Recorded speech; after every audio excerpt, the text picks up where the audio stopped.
Samtang nagapadayon sa pagpanagong tanan ng mga lokal kag mga OFW sa Israel sa ilatag sa tagsa ka mga bomb shelter sa mga panimalay. Isa ka seguridad kag para maluwas sa sunod-sunod nga pang-atake sa Iran sa ila nasyon. Wala man ka-delay ang warning sa ila mga tagsa ka telepono kung mayara sang threat sa missile kag drone halin sa Iran kag ka-intercept man ini gilayon.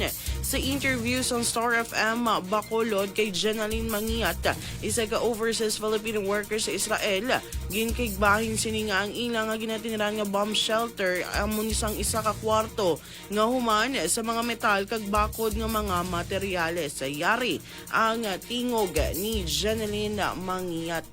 Sa basement, bali ano din po siya, kwarto.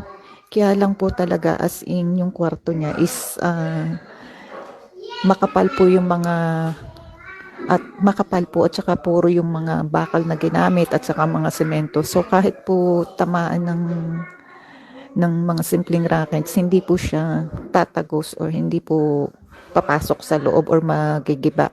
Wag lang po talaga yung mga malalaking missile.